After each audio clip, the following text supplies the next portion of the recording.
I'm Joe Madureira. I'm the CEO and creative director at Airship. Ruined King is an RPG with turn-based combat. Knock him down. And you play a group of champions that are from all parts of the world.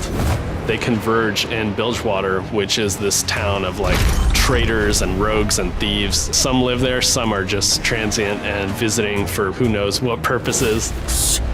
Hear that? Something just moved out there. The player's goal is to stop whatever oncoming threat is happening. And it's the rebirth of the Ruined King.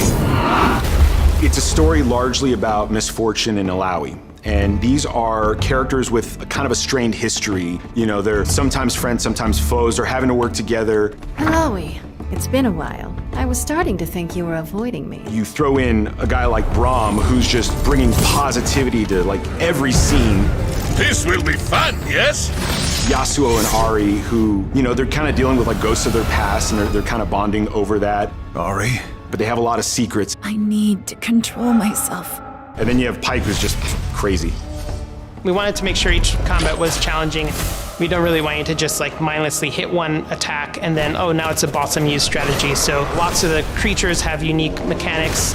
We added a lane system where you can actually modify the speed of your abilities, and it'll also modify the powers. And that will let you do things like, I would need to heal before my character dies and I see the enemies doing an attack. I can perform an ability in the speed lane and get the heal off in time. Or I got a bunch of buffs built up on Yasuo and I'm gonna do his like big attack in the power lane. It's gonna be slower, but it's gonna multiply all of those buffs even more. It just adds a sort of a third dimension to the combat that no other game I've seen has. Combat is separate from the exploration aspect. This division of combat and exploration allows us to really put forward the artistry of the team by highlighting the design of the characters, the animation, the visual effects. We've basically taken what's worked in our previous couple games and refined it. I think we've taken Battle Chasers and cranked it up a notch. So I think this game is uniquely Airship because of that marriage between really fun, like kind of grounded in tradition role-playing mechanics, but brought into the modern era with this great visual wrapper. Because of my background in comics, I approach everything as sort of like, what is the comic book version of this character or this scene? This can't be happening.